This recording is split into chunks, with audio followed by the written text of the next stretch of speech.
Amos, a humble shepherd from Tekoa, delivered a powerful message to Israel, warning against injustice and empty ritual. Yet in his final words, judgment gives way to hope. God's justice is absolute, but his love is relentless. Even in anger, he promises restoration, inviting us to examine our lives and trust his faithfulness.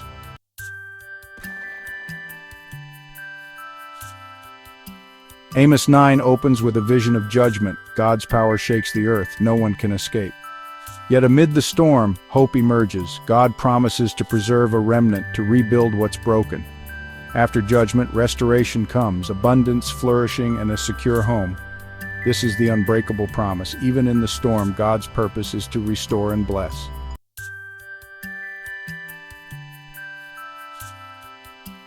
The 9th chapter of Amos opens with a vision of stunning immediacy. The Lord stands by the altar, not to bless, but to judge. The altar, once a place of atonement, becomes the epicenter of divine judgment. God commands, "Strike the tops of the pillars," shaking the very foundation of hollow religion. The collapse is total. No one is exempt. This is the end of false security and the beginning of true accountability.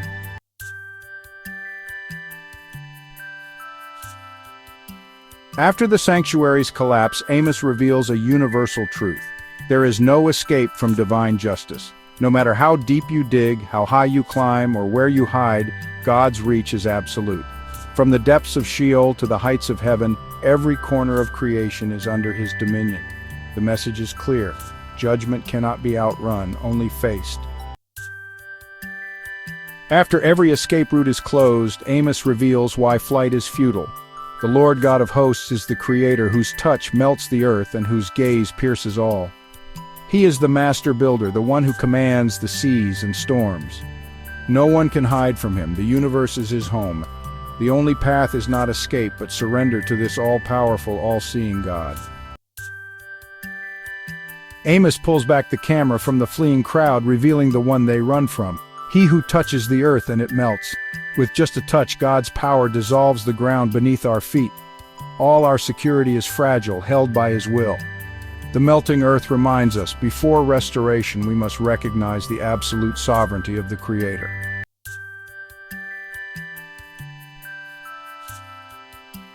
Amos describes God as the master architect, builder of the heavens, founder of the earth, reigning from a throne room of cosmic proportions. He connects the celestial and terrestrial, sustaining all with wisdom and might. No corner of creation is beyond his view or control. This is the God who holds all things together by the word of his power.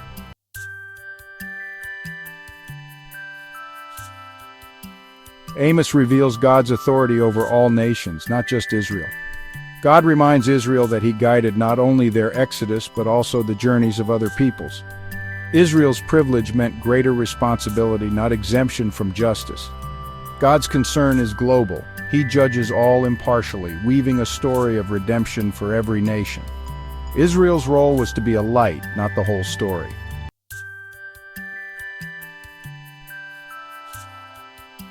God challenges Israel's sense of privilege. Are you not like the Cushites to me, O people of Israel? This was a shock. God strips away their special status, reminding them that his justice is universal. He equates Israel's exodus with the migrations of the Philistines and Syrians, showing he directs all nations, not just Israel. Israel's election was never a shield from accountability. It was a call to a higher standard.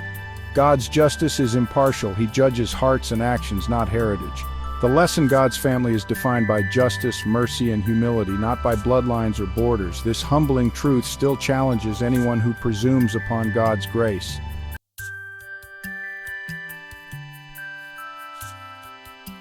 God's judgment isn't blind destruction, it's a precise separation.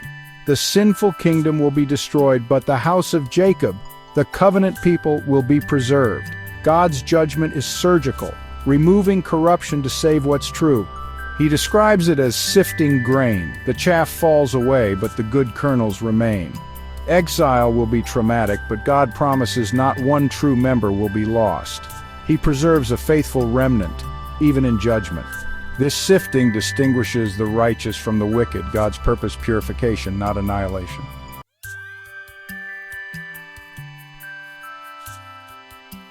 The sifting targets the arrogant and complacent, those who scoffed at Amos's warnings and presumed safety. Their pride and spiritual blindness made them believe disaster couldn't touch them.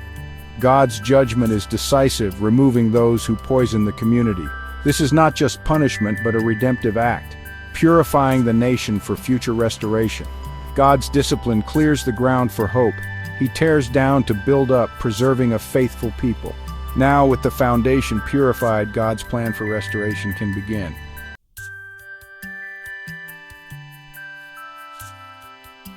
After judgment, hope emerges.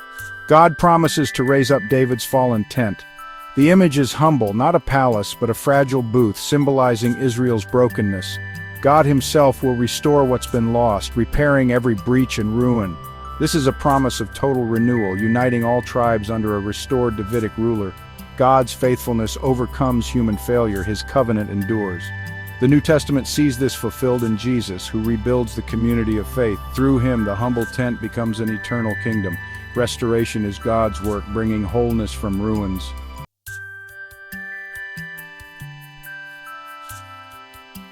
God's restoration isn't just for Israel, it's for all nations.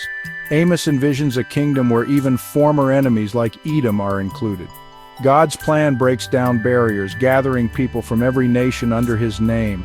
Israel's mission was always to bless the world, and God will fulfill it through the Messiah. The early church saw this prophecy realized as Gentiles joined God's people. The restored kingdom is a house of prayer for all, united in Christ. David's fallen tent is raised for everyone, fulfilling God's ancient promise. Amos envisions a restored kingdom overflowing with supernatural abundance, where the plowman overtakes the reaper and the mountains drip with sweet wine. The land yields so much that human effort can barely keep up. This poetic vision is a foretaste of God's overflowing blessing, a world of joy, fulfillment, and unbroken fellowship.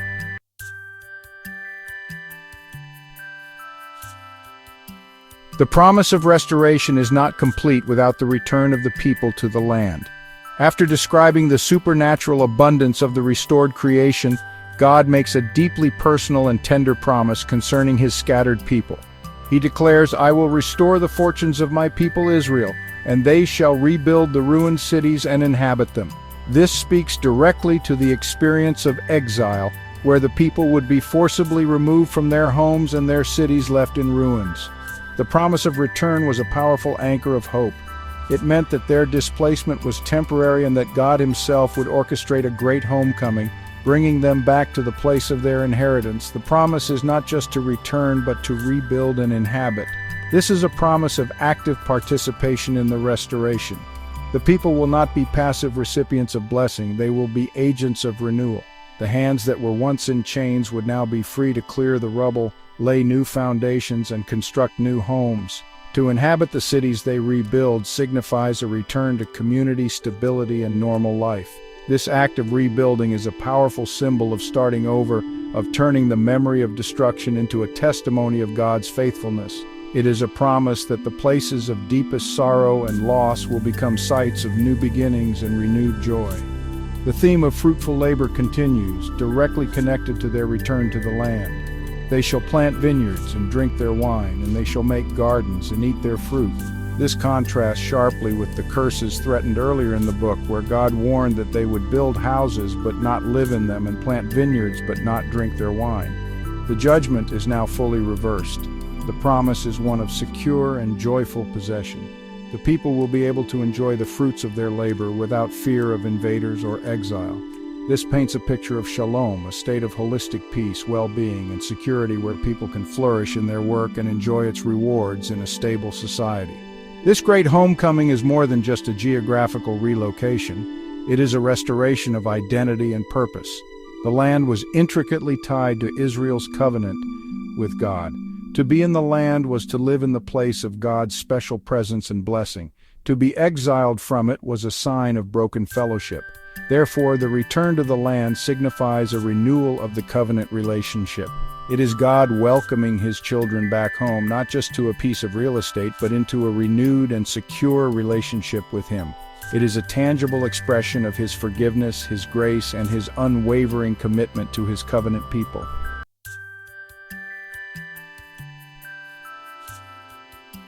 The final verse of Amos chapter 9, and indeed of the entire book, provides the ultimate seal on God's promises. It moves beyond the restoration of the kingdom and the abundance of the land to the absolute eternal security of the people.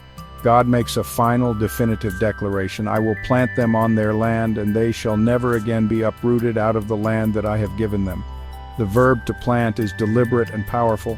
One does not plant something with the intention of moving it soon after. Planting implies permanence, growth, and deep roots. God is promising to firmly establish His people in a way that they can never be moved again. The definitive phrase, "they shall never again be uprooted," is the climax of all the preceding promises. The people of Israel had already experienced being uprooted once by Assyria and would later be uprooted again by Babylon. Their history was marked by instability and the constant threat of exile.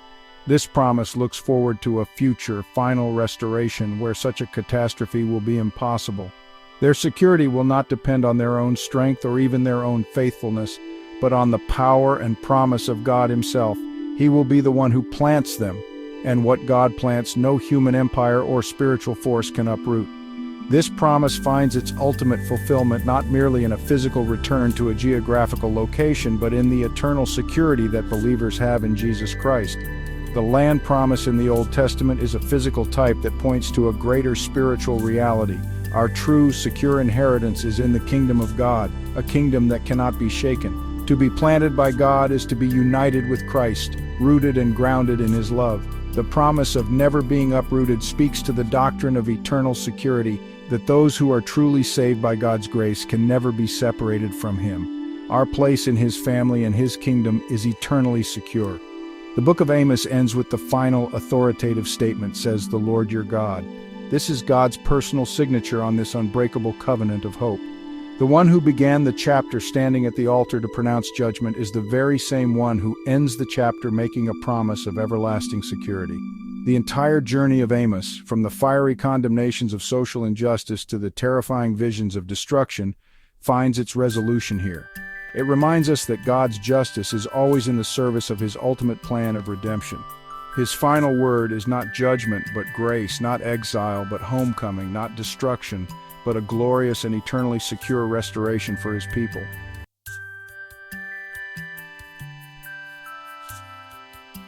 Amos chapter 9 leaves us between two truths: God's unyielding judgment and relentless grace. Sin has consequences, but God's justice is universal and His love fiercely protective. Even in darkness, He preserves a remnant and promises restoration. The Holy Judge is also the loving Father, rebuilding what was lost and offering hope beyond judgment.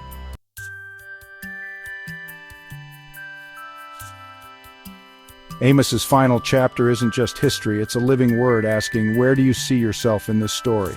Are you complacent or longing for restoration? God's promise is that even in shaking you are not forgotten. In Jesus, justice and mercy meet and hope is restored. May we trust His unshakable promises and look forward to being planted forever in His kingdom.